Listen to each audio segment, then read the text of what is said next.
this place or we'll be late. Make a left on Astrology Avenue. Oh, I'm sorry, I meant right. It should be right here. 444 Spearway. Oh, turn. It looks like Renee. Yay, we're on time. The James and Kellee Show. Great, let's start the show.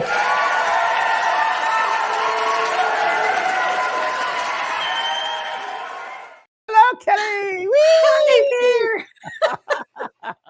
You look so dressed up. Well, I was at an afternoon tea in our small little town. Really? Yes, How I very was. nice. How It was very all nice. nice. What is that like in a small town? Well, it's very nice. It's not high tea like in London. It's not very you, I would say. No, but it was, you know what? It was so fun. It was nice, and I like to support the town. I was supporting the town, and we were raising money for something, and it was great. So I'm happy Good. I was there. Yes. Kellee. Very So good. how are you? Oh my gosh, I see Pearl. Hi, Pearly. Pearl's in the back eating her boni. Oh my. Oh, there she is. Now she's There here. Come she on, say is. hi. You can say hi. Hi, Pearly. Want to come up here? This way. This Hi, way. sweetheart. Yeah, sorry. Want to get a picture? Come on. Up. There she is. There she, what a beauty. Hi, look. Oh, look at those eyes. Oh, she loves her dad. She loves her dad. So sweet. She's become Velcro dog since I've gotten home. I can imagine. Well, how are you feeling? Well, it was You had a Friday scare. night. Yeah, you had a scare. A little bit scare, and I knew that I had to go to the ER to check things out. I just knew there was something going on, and a lot of people follow me on Facebook, and thank you everybody for sending us good thoughts. And it was a pre-pneumonia. You got there just in time, actually. What's happening here? Oh. Okay, here we go. All right, we're back to normal. Did your screen get weird? No, Oh, my screen is very strange. Okay, back now. Can you hear me all right? I can hear you great. Okay, but I can't hear you, so that's You good. cannot hear me? Oh no! Then? Did you hit mute or? I think everybody can hear me. I did not mute myself. I haven't done anything. Okay. Renee. Let me drop back in, Kellee. I'll be right back. Okay, well, I'll just sit and talk. Hi, everybody. James thought he came close to having pneumonia, actually, but it turned out that it wasn't pneumonia, but it was something really odd called COVID flu. So the poor guy has been really trying to recover from the first time when we had COVID together at the same hospital, actually, that he's in. But let me say hi to some people, and then he'll be on in just a minute, and we'll just get on with the show because it's a really interesting topic tonight. Laura Stern Yoga. Hi, Laura. Hi, Kyle. Hi, Sarah. Hi, Gabriel. Hi, Rita Vors. How are you feeling, honey? Hi, Lisa. Hi, Angel. Hi, Nettie. Hi, Renee. I'm feeling a lot better, 100 times better than I was. So I feel much, much better. I'm still with the cough medicine. Not medicine, but with these cough drops. Hi, Carrie East. Hi, Angela. There he is. I was going down the list. Can you hear me okay? And I can hear you, yes. Can you hear me? Okay. There we are. Oh, good. Whew. It's quite a day, I right? think it's my dog is running all over the place. Oh, okay. Go lay down, Pearly. Go lay down. Well, Go we lay have down. such an interesting topic tonight, and you and I have really can't wait to jump into this. Yes, but I just want to get back to what I was saying about the emergency room. Thank you, everybody, for writing back. And I knew I had to go. And for 2 weeks, my father's been with me. And I was like, why is he with me? And on the way back from the emergency room, I realized I was told that I had pneumonia. And I realized my father had pneumonia when he passed. So I think he was trying to get. Oh, so he was trying to get you. Got there just in time. Yeah, I did. Yeah, So I'm much really better did. now. And it's Wow. always on the go. So thank you, everybody. That weekend was a hard weekend. Was it astrologically as well? Correct. Well, it was, and the 11th was an 11/11. But I had a pretty traumatic event happen on Saturday myself. Actually, Yeah, tell everybody. Yeah, well, it was unbelievable. I had a dream, and when I have a dream, I have to look at it. I have to process the dream. Is it a process dream? Is it something I'm working on? Is it a premonition dream? Is it what it is? And I had a dream about my granddaughter, and who's 4 years old.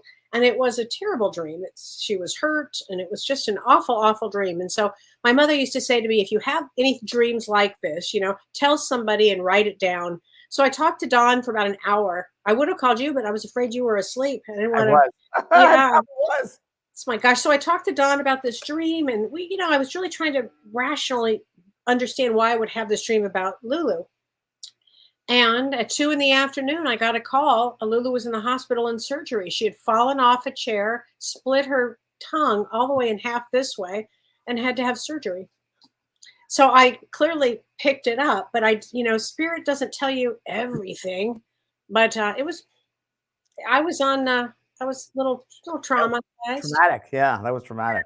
Yeah. Wow. So, How is but she doing now? it was the cutest thing. I FaceTimed her today and I said, "How you doing, Lulu?" And she went like this. She looked at me and she goes, "Giving the thumbs up."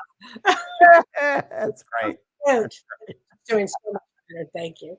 And I mentioned to you yesterday, I think it was, when you talked to me about that. And from reading your book, which Yeah. is great, you had a It's major brain injury, and that yes. opened up your psychic self.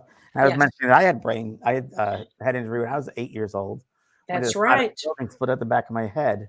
And I'm just wondering, and Holiday had a head injury or fell. Yep. Yep. And it just kind of opens it. And Peter Herkos, the painter, and Yep. maybe opens up part of the brain or part of that part of one of the. I agree with that because her birthday's, she's a 3 of clubs like you, James. Her birthday's the day after mine, September 21st, 3 of clubs. Very, very psychic. Yeah. Very psychic. They call it the psychic writer. Yeah. And you said, I think she's going to be a writer. Oh, did I? Yeah, that was part of the clubs. I had to laugh. That was so true. Oh my gosh. Nadine sent me a lovely flower arrangement. Thank you, Oh. Nadine, for the lovely flower arrangement you sent me. It's really beautiful. Cheered me up. So I wanted to thank you. Yeah, they were beautiful. So Kelly and I had explorations this weekend. I don't know how I found out about this, but there was Wait, before you go there, should I go into the astrology? Yeah, astrology, and then Let's we'll go talk to about astrology. Okay, because I know people were waiting to find out about the astrology, and it's a doozy. Again, we're at a crisis point today. We have a new moon today. Today is a 22, and 22 in numerology means to build or destroy. It's a very powerful number. So today is a 22 day, November 13th, 2023. And today, also with this new moon in Vedic astrology, it's in Libra. And this one is conjunct Mars, which means it's next to Mars, and it opposes Uranus. And that forms what's called a yod. And this yod, this triangle, is called the finger of God, which brings some sort of fate and destiny. So we're in a place right now of some sort of situations that will happen that would be fated events. And today is the 13th. But on the 15th of November, Mars goes into Scorpio. And Mars is actually ruled by, Mars is the planet, it rules Scorpio. And so that is going to be a very intense time with Mars in Scorpio, because Mars in Scorpio is the warrior nature. So everybody watch your own self being, maybe triggered. Triggered is a good word. Manipulated, agitated. Yeah, triggered is a really good word here. Kelly, with Mars and Scorpio, could it be confrontations or war? Absolutely. And then I'm going to what you're saying, I'm going to go even a little further, James, because on November 16th, the sun in Vedic astrology moves into Scorpio, again, ruled by Mars. Okay. So that means Mars in Scorpio and the sun in Scorpio. Very, very intense. And then what happens is Mars and the sun travel together. They conjunct together until the November 21st. And when this happens, this could bring major events, major explosive events, because also on top of that, between November 23rd and the 25th, Saturn and Mars square each other. Wow. So we're talking about Mars, the sun, wow. Saturn, Uranus. These are malefic planets, James. These are the ones that don't get along, don't play well with others. And definitely destiny points. Definitely a destiny. Definitely destiny points. I mean, Mars is like the gas and Saturn is the brake. So imagine that vibration on the world, because and all in Scorpio, James. I mean, think about that. Scorpio is what you just said. It's hidden things. Sign of the zodiac, yeah. most intense and the most hidden. And it could bring cyber attacks. Think about things that are hidden. It could I bring was huge. in the yard the other night, Kelly. Just excuse me for a Okay. second. Yeah. They couldn't get all the people in because there was a cyber attack at one of the hospitals that closed down all their ambulances. So to bring all the ambulances to that ER. So it's already, No. yeah. Wow. Well, these next few days will, There'll be more of that. intense. There'll be a Be lot more more of at that. bigger levels as well. Yeah. Well, did you hear about the 10 freeway in Los Angeles? No. It caught fire underneath. There was a huge fire. They don't know. I don't know if it was arson, or they think it was. And the freeway itself now is burnt down, and it's no longer drivable. The 10. The 10 is the biggest artery in Los Angeles. Wow. Isn't that something? Yeah. Yeah, just the beginning. Exactly. So there you go. Yeah, it just feels like the beginning. Happy tea. Hey, I'm with you. I'm with you on that. Okay. So you were watching something over the weekend. I don't know why I watched it because I think someone mentioned to me, and I looked on Netflix. There was Escape from Twin Flames, a documentary series, 3 episodes of Netflix, and I think it was a great job that Netflix picked this up. And Prime also put it on another show about this, and it's about a cult group. And I will say that Twin Flames University or Social, whatever they call it, and it's finding your twin flames, and it's really bad.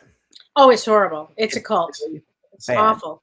Very bad. It destroys people, and it just destroys people's lives, and it goes to that basics of needing love in life, and they get the most vulnerable people, and just manipulate them and destroy lives and have them pass their sexes, transgenders, and it's awful. It's awful. It's the whole thing. It's just manipulated. So you say it's a cult. Right? Oh, it's a cult. Oh, it's a cult. It's a cult. How do you define cult? Well, a cult is where there's a leader, and this leader is generally the first thing that you're going to find with a leader is that they are very charismatic. Yeah, they're very charismatic, and they are very manipulative. And if you look at this guy's eyes, oh my God, right? I just can't look at his eyes. I know it's awful. It's awful. The charisma that. And what happens is they start to they do something that is there. Let me say this, James. They are malignant narcissists. Okay, and a malignant narcissist is somebody that is when a person consistently shows no regard for right or wrong, and they ignore the rights and the feelings of others. Yep. And they have to have all control. Yep. And you think, well, why is it? Now, I will say this: I have. Seen. Well, let me interrupt you by saying one of the things that got me most of this was when he compared himself to Jesus Christ. He said he was before Jesus, second coming. Yeah. Look at me, I'm like second coming of Jesus. Look at my eyes. So one of the I got to watch firsthand cults. I've helped people get out of a cult. When I was having my spiritual breakthrough. An awareness. I needed some help, and I didn't know where to go. And I was introduced to what is now I know as a cult now. I read all about it. Yeah, you read. I do put a little bit of in it because I think it's important. I mean, why did my soul have that experience? Well, I do one thing. I'm glad I can unspot them in a heartbeat now. Spot them in a heartbeat, and I can help people get out of them. But this leader used to say something very similar, James. I had to write it down. I used to go like I was stunned. She'd say, "I am more important than God." She said, "Because I bring you to God, and only through me can you get to God." Wow. I mean, think about that. What kind of crazy ass is that? Wow. It's crazy. And one other thing in this in this twin flames, escaping twin flames. First of all, James, they stole our backgrounds. Yes, it's true. And they looked at I have a lot of they have the same books. Same books. My cards. They have your cards. I saw your cards. It was really sick. And one of the things that this guy and his wife, what they would do is they would steal from other cults. And one of the things, I know a different cult that always talks about the divine masculine and the divine feminine. He grabbed that piece. And then he starts manipulating their sexuality. It's abusive. Totally abusive. It's totally abusive. And in fact, abuse is normalized Yeah, abuse is normalized and accepted. and accepted. And one of the statements that they made, I had to write it down because I thought Shirley, if Shirley watches this, her head will explode. She said, when you have trauma, we freeze the trauma and then we heal it. We freeze it. What the? I mean, it was so alarming. But one of the questions, and Kim Ann asked this question, and Kim Ann Snodgrass, if you're listening, she said she watched the documentary on Netflix, and she basically, her question is this: when people are in a cult and there are so many red flags, why do people have such a hard time pulling away? And why would this abuse be something a soul signed up for? Which I thought was a great question. You bet. Like, why do people have a hard time pulling away? I will tell you, they stay in it. First of all, the cult leader tells them that they're special. And it's an exclusive club, like twin flames, and many people are very naive and they are looking for that twin flame in experience that I think it means, somebody that will complete them. What do you think of that term? I never knew what twin flame meant. I never did. I think it's just a buzzword, but I think of these cult things, they're looking outside themselves for love. Yes. They're all looking outside themselves for that peace that they're missing. That self-love. Mm-hmm. They got to go into themselves, but it's so much easier as we talk about people going to the spiritual bypass, going outside and looking up to someone who has the answers, whether it's religion, whether it's a cult, whatever it might be, that they don't have to think for themselves, take responsibility and start doing the work, but it's easier to listen to somebody else who can manipulate them and control their minds. That's exactly it. That's it in a nutshell. Yeah. I was one almost when I was going to high school. I was wise enough. I was dating a girl at the time, and she said to come to her house, and I had special people there, and they're all very, very friendly. Well, twice I was almost thinking about a cult. Okay. And I went to her house, and these people hanging out, high school people, they're all sitting around, and they're passing the Bible around. I'm thinking, okay, what's going on here? Next thing I know, they're saying, you're meant to be here. Jesus, our Savior, wants you. And they'll start speaking in tongues. No. Yeah. And they didn't want me to go. And I thought, I got to get the heck out of here right away. Really. Because you knew yourself well enough. I knew myself well enough. And then when I was 18, I hitchhiked cross country. I was in San Diego. And I was downtown, invited to this guy and his girl to go to a house party that night. I was a kid, what do I know? I went there, and it was a house with people my age, a little older, and walk around. Not much furniture, but there were photographs of this Korean gentleman. Mm-hmm. Sun Myung Moon, whatever his name was. Oh my God, he was huge. The Moonies. So I realized as I went into the living room, I was sitting there saying, "Oh, we're welcome. You're welcome here. You're invited here. God wants you to be here." The whole thing, and I knew within my being, I thought, I got to get out of here. I ran out the back, and they chased me down the street.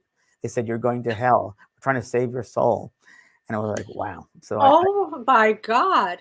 Yeah. Okay. Scary. So I was a little older than you. I was a lot older than you because I was in my 40s. It was after my head injury. And again, when somebody has a head injury and I'm seeing, all of these mystical experiences and I don't know anybody that will help me, it was before I met you, I didn't know what to do. And so somebody said to me, "Oh, I know this person and this guru will help you." And I'm like, "Oh, guys, great. Somebody will help me, So in this cult that I witnessed firsthand was interesting, James, because these were educated people. Sure. Educated people. These were not dummies. They were educated. But I will tell you that most of them, what the guru does, or what the cult leader does, is they find the hole in you. Yep. They kind of like this. Yep. And they will either seduce you with money or sex or something. They try to seduce you in some way, or in that they can save you, and it can be very seductive to people. You can have that speciality like they are. You can have some of that. Yes, exactly. Yeah, exactly. There was another time I was in West Hollywood, and it was just when APLA. I was helping to form APLA, Age Prodigal Santos. And I remember there was and I was doing my work, and someone said, "You got to meet this guru. She's going to be in West Hollywood." It was Guru Ma, and she was from Miami. She was a Brooklyn Jew from Miami. Oh, that's a different one than I knew. Okay. And I went in the backyard of this house again, and they had, I don't know, they had all these colored handkerchiefs and blankets that they all made, and we're going down the hallway. We're waiting to go into the room where she is. Right. And we're sitting in the hallway, and they said, "Did Ma name you yet?" I said, "Huh? What's your name?" I said, "I'm James." "Oh, what did Guru Ma name you?" I said, "Well, my name is James." That's the first thing they do is they try to take away your name. Right. So I go into this room and sitting in the living room, bare floor, no furniture. Well, there was one chair there, And I was the first row because I wanted to meet her. She walks in this white gown, and Mhm. she goes, and I was like, oh, she's like, I know in Brooklyn, New Yorker. I know. So she goes, what do you do? I said, I'm a medium. She goes, I'm a small. And I said, why are you sitting up there and we're sitting down here? Why don't we sit in the same level as you? I don't understand that. And people are looking at me. And well, I'm a guru. I said, we're all gurus. And I got up and I left them with, they're looking at me like I was this weirdo. And I walked right out. It was like, Okay, I'm so impressed. yeah, I'm so why are you sitting up impressed. there? We're down here. No, I like I that. could totally see you doing that. But, Oh my God. Well, that's really what they do.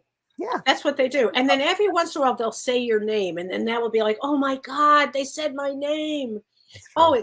it's such a bizarre thing. But people get stuck in it because they have fear, and they're fear that they'll be excommunicated because now they have friends, right, or a relationship, And I want to belong. There's a sense of and they belonging. want to belong. But what happens with these people is they start doing mind control, James, and manipulation. Yeah, And they will tell you that their information is the only information, exactly.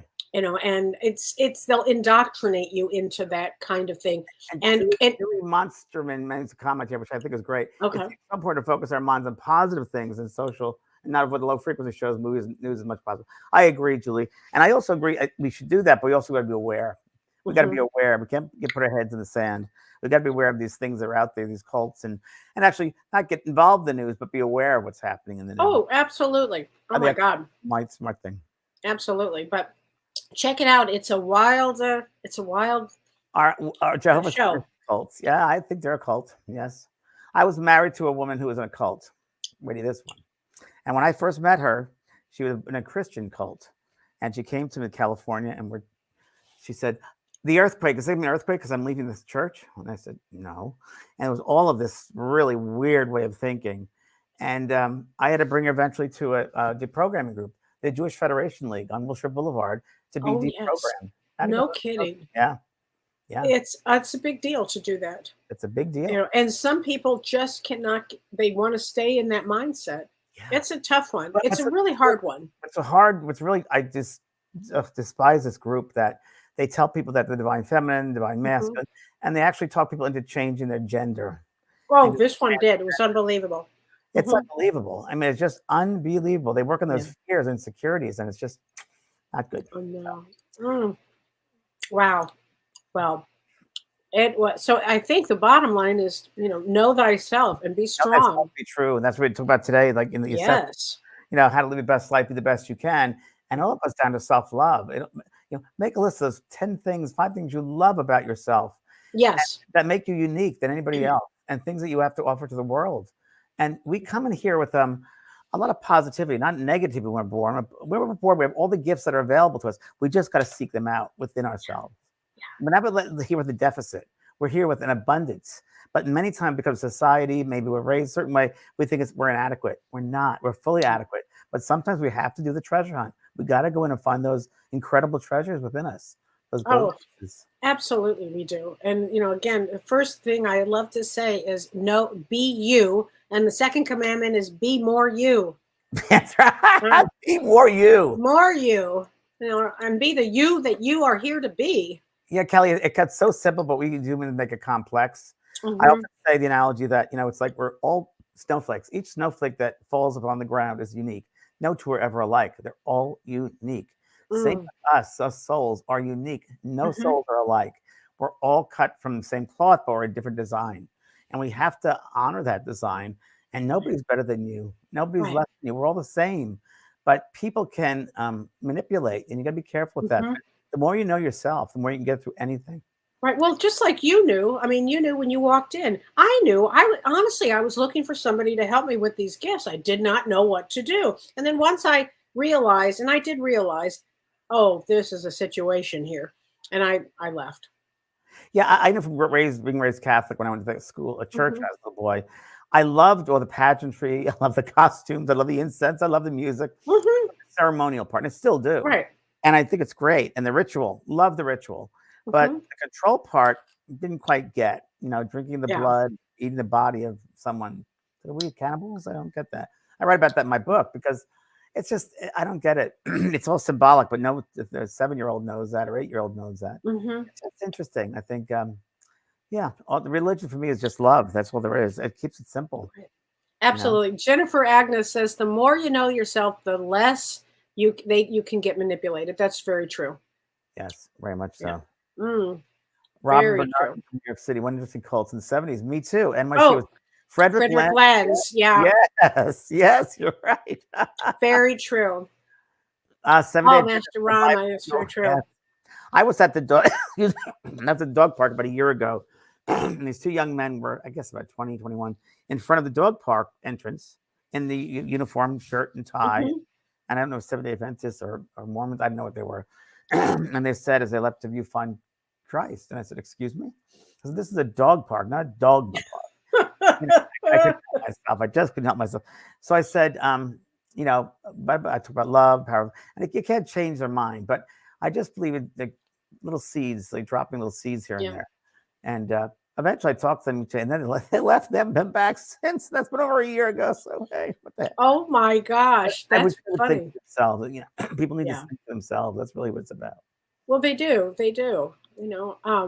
Oh my gosh. Well, oh. So let's talk about being your best self. So I'd like to know what other people have been doing. Because when James and I did this show the first time, it was the beginning of October. Did anybody take on anything that they let go of? Did they work? Did you guys work on trauma? Did you work on anxiety or depression or addiction or um, anything to help yourself with being the best you going forward? Or step up, have boundaries. Boundaries is a good Who one. you really are, because that's really Hmm. important. Honoring yourself. Hmm. Yeah, setting those boundaries is so important. Right. Resting. Did people rest? Did I did they? 2 days. Yeah. Right. You have to Mm, rest. Yeah, you got to rest. yeah. Mm, This is that's Bev says, "Love your where here we are. Cults teach us about the danger of groupthink. We really need to listen to our own vision." Very true. Love your message is so inspiring. Why do people think that following a medium is evil? I struggle with this as you express so much love and light in your readings. I think it goes back to long time ago when they put it all together with demonic things and yeah. demons and hell and all that. It's the churches too.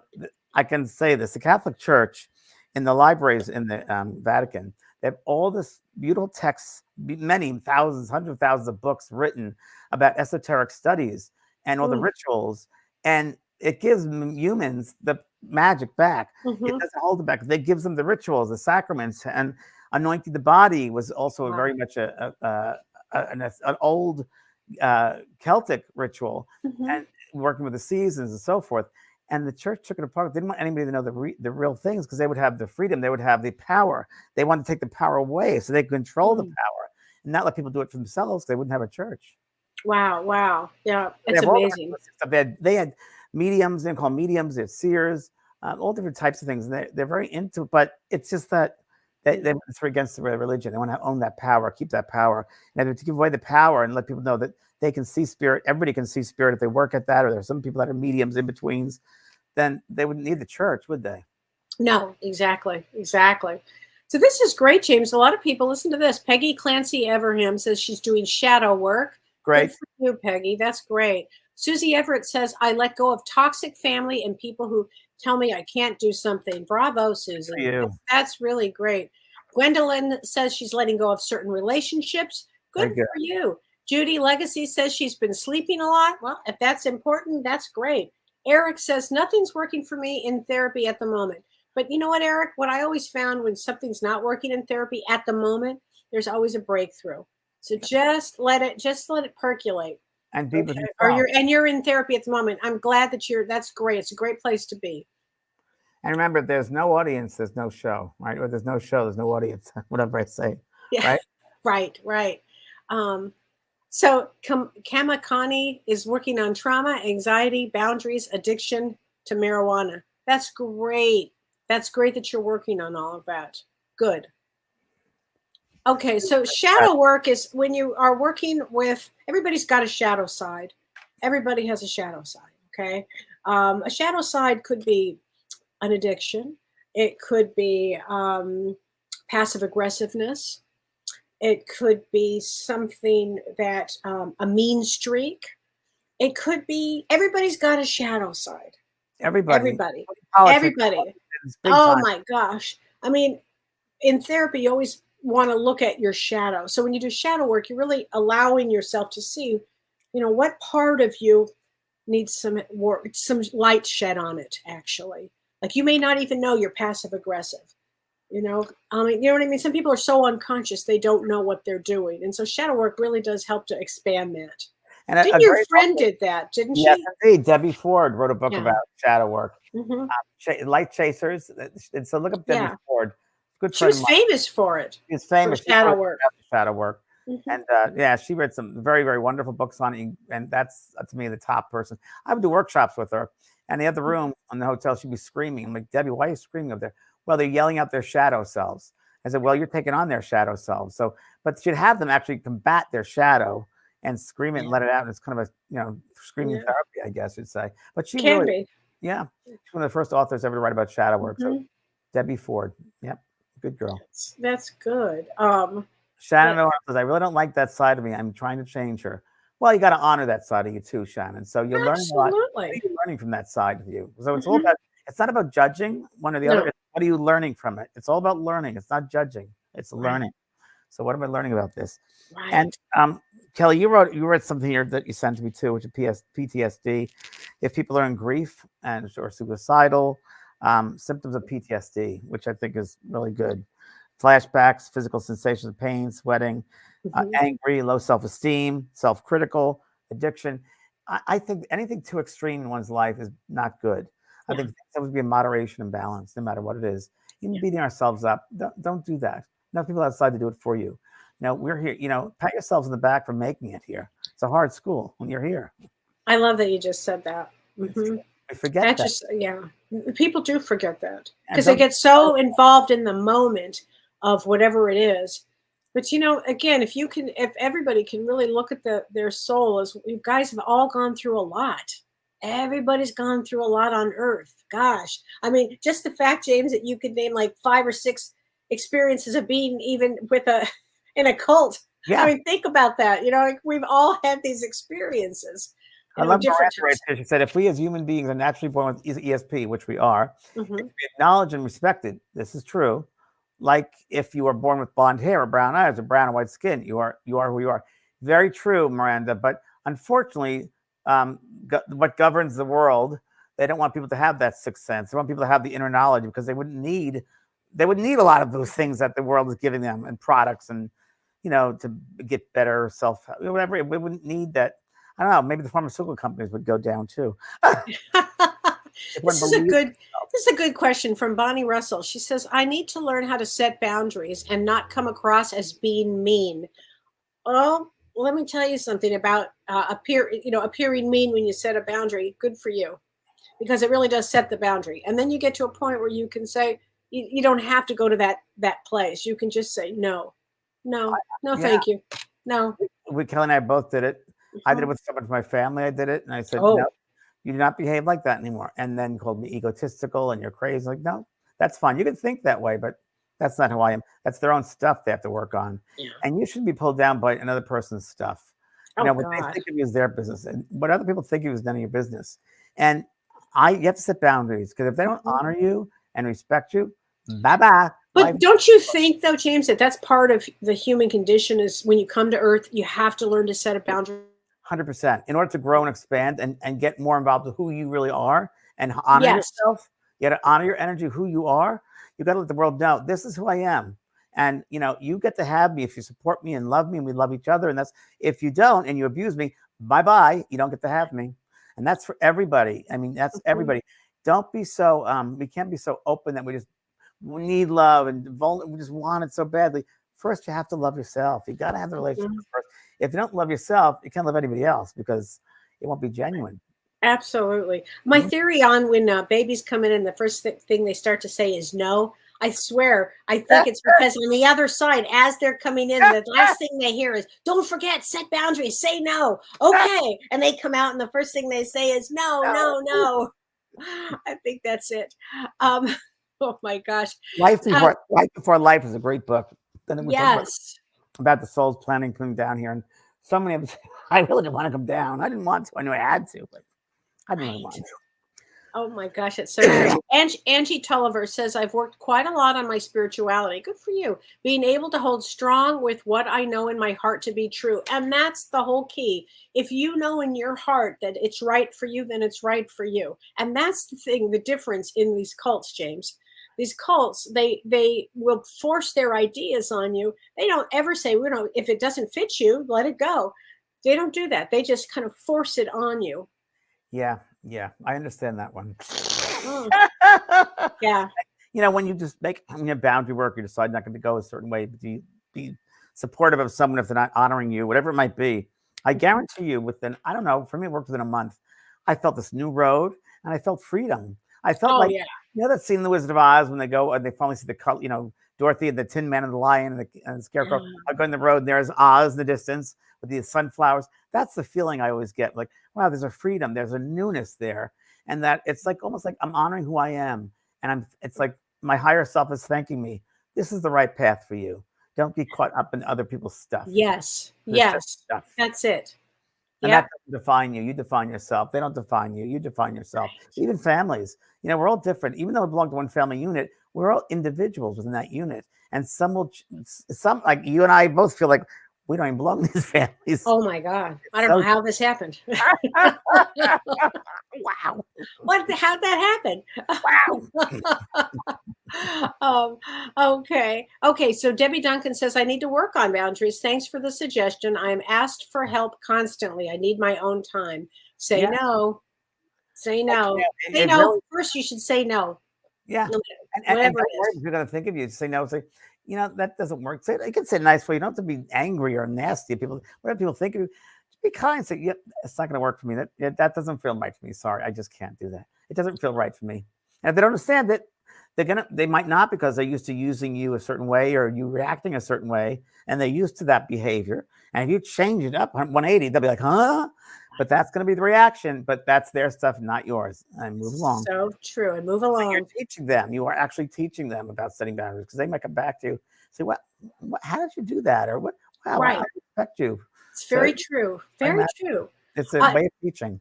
Jennifer Agnes says, thanks for reading my comment, Kelly. You're welcome. She says, my late mom read your book, James, Talking to Heaven, and it helped her understand and face her impending death when she was going through cancer.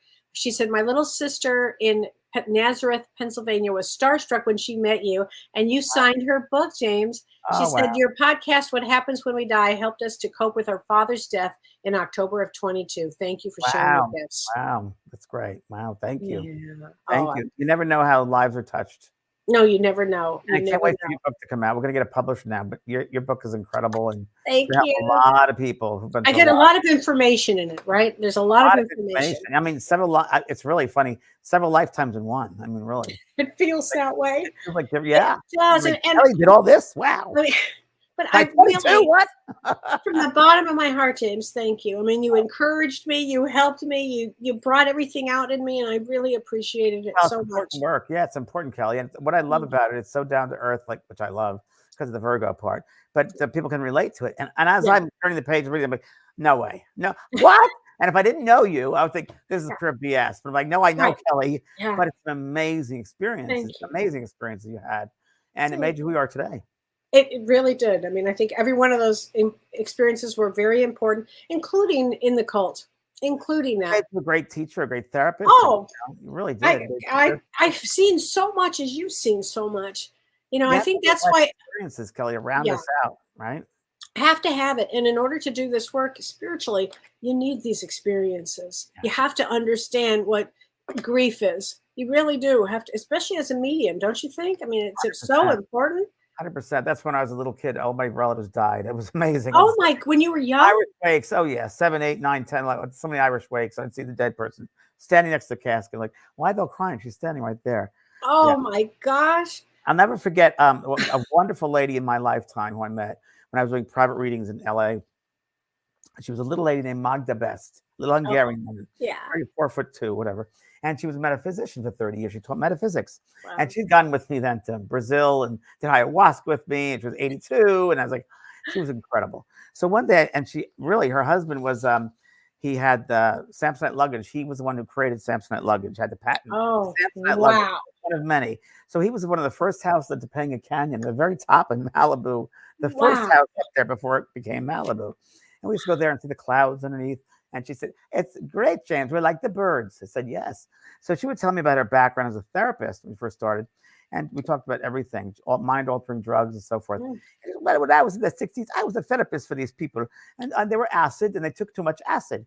So how would you help them? She goes, "Well, I had to take some acid." I said, "You had to take some acid?" She goes, "Of course. How could I be a good therapist if I didn't know what they were going through?" Oh, wow. Wow. Pretty cool. Isn't that interesting? Yeah. Wow. Yeah. And she left you all her books, didn't she? She left me many of her books, and she said to me once, she called me because James, she was 85. "James, when am I going to go? I need to spend my money. Can you tell me when?" And I never get that information through, but I told her 2 years, and exactly, and it was happened 2 years later that she went. And it was funny. There was a very funny story with her, but I could tell you another time. But she was a great lady. I miss her. She was really a wonderful, wonderful soul. Yeah, we had some great experiences up in Topanga Canyon with her. Of everything. We sat in development circles a lot too.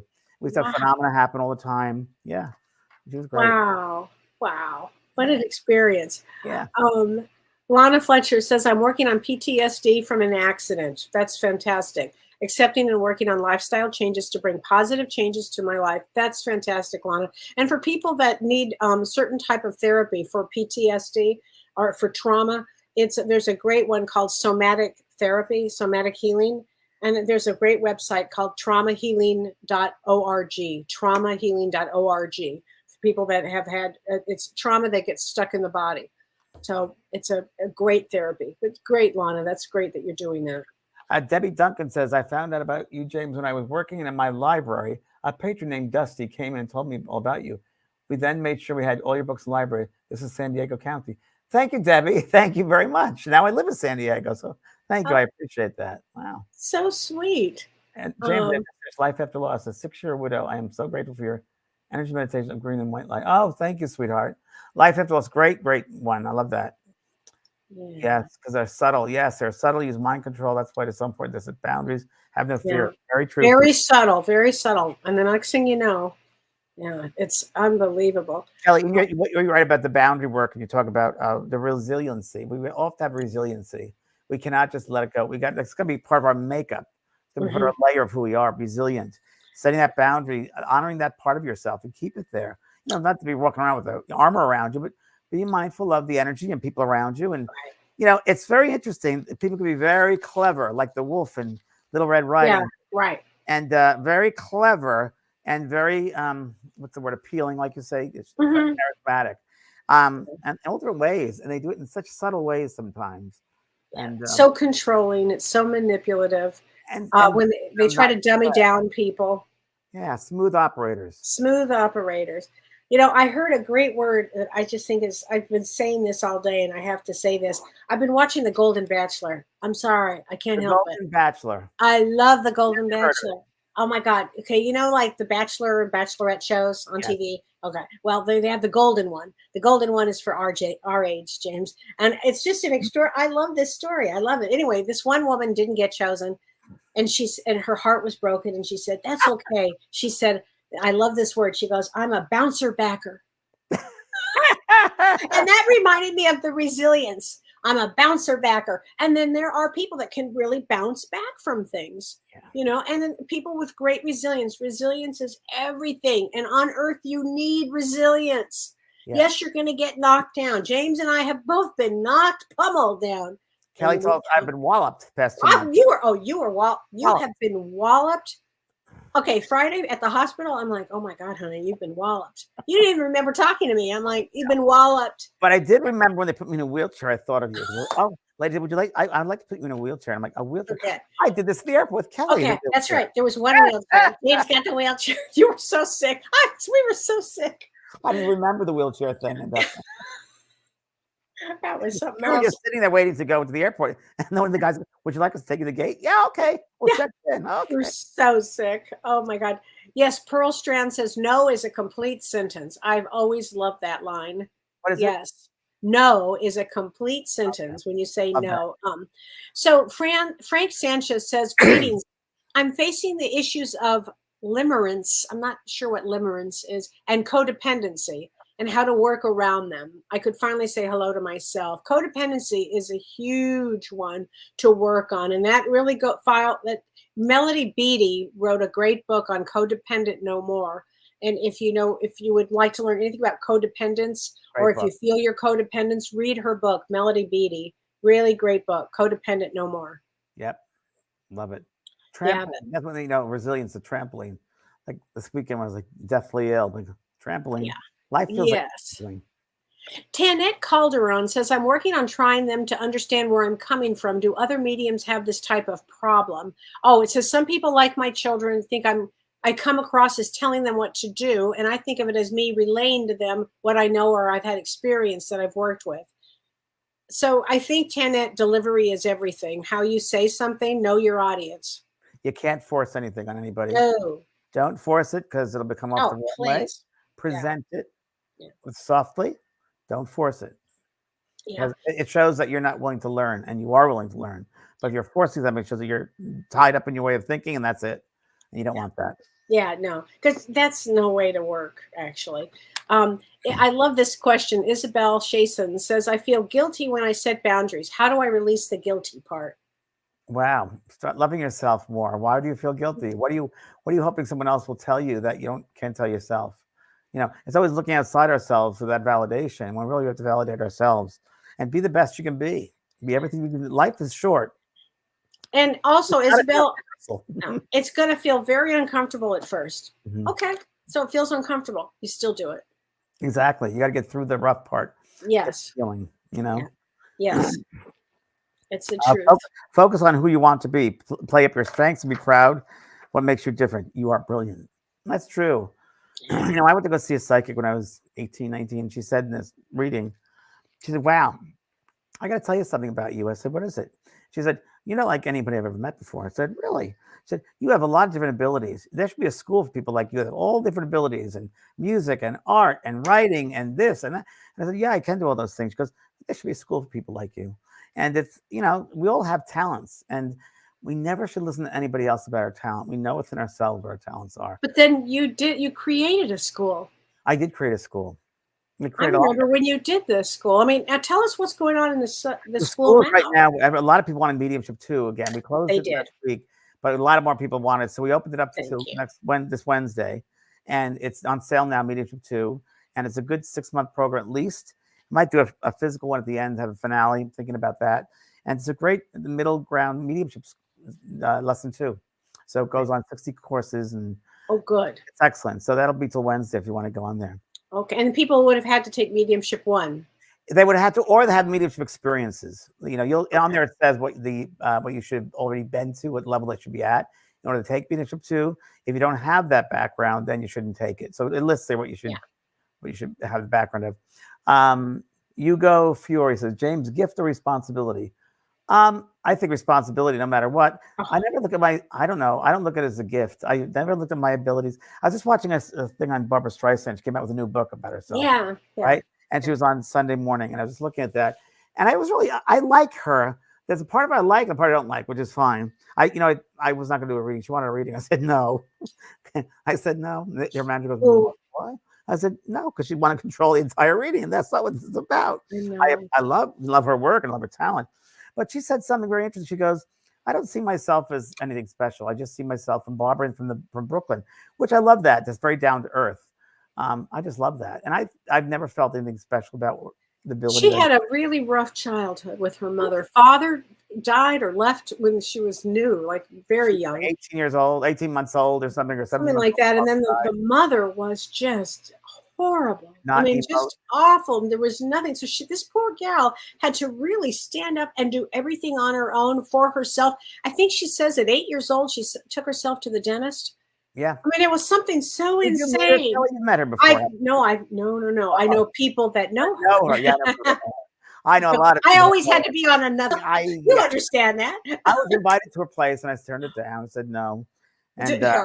yeah, I couldn't do it. I just would not. But I think what this did for me, listening to all the interviews with her, it helped me understand her so much better than what Oh, I yeah. had perceived. And really, what it's so interesting. She has her house in Malibu and down. And I got married a block away, by the way, when I got married down there. And underneath, it's just a whole village and stores. And, Yes. yeah, and it just shows. I think that she feels like she missed out in her childhood. She's Yeah. trying to recapture aspects of her childhood. Absolutely, I thought that too. And I have to say, I love her husband. Yes, he's great. He seems I like remember a when Marcus wonderful Welby, guy. remember? On Marcus Yes, Welby, yes, Dr. yes. Dreamy. Dr. Dreamy. Oh, that's right. Okay.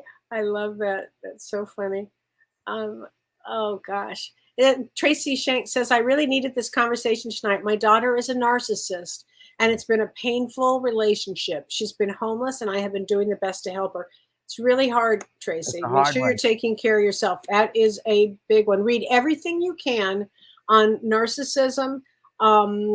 I'm not sure if there's addiction with her, that she's homeless. I'm not sure what's going on. I'm wondering if she's actually borderline personality disorder. So read everything you can on all of that. Okay, study up on it because you have to be really strong when you're dealing with that. She'll push your buttons. Yeah. Triggers. Yeah, it's a really hard one, Tracy. My heart goes out to you. A couple of things you said, which I don't know if we've talked about this before, but I want to make sure we do again.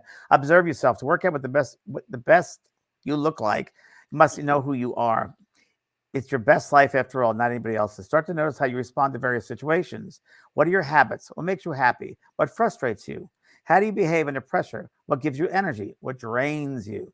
Spend a week simply noticing. That's that observation mode. See how you react to things. Do you jump in? Do you step back and take a breath? See how you react, how you behave.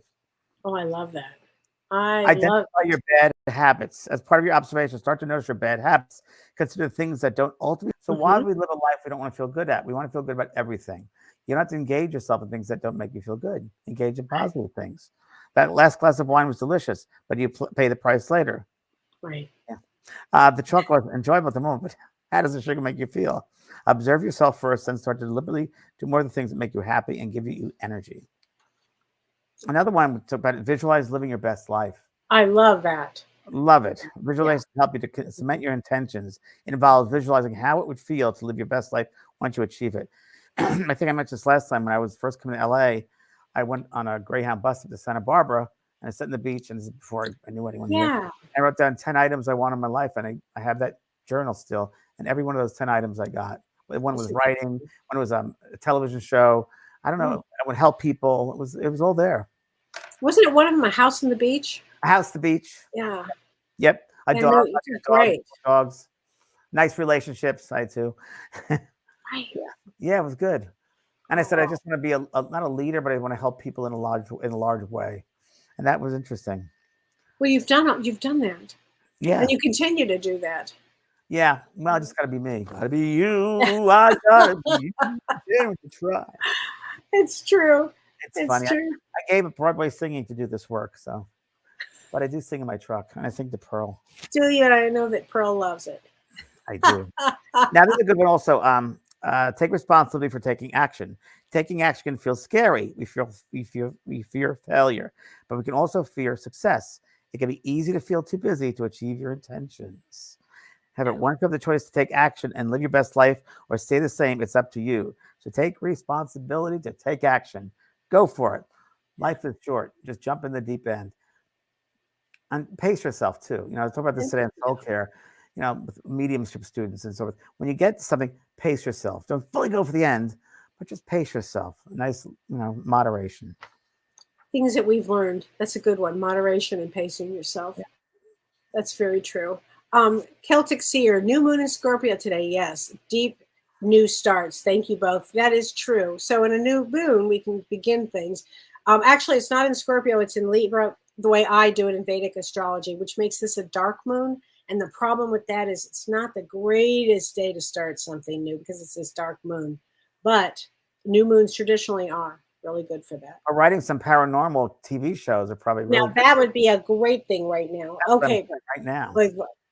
That'll be fascinating, James. Okay, Robin Bernardi. Boundary-wise, I found that people who play the victim can be the greatest bullies and manipulators. Oh, so true. Oh, so true. Well, it's funny you good, said that Robin.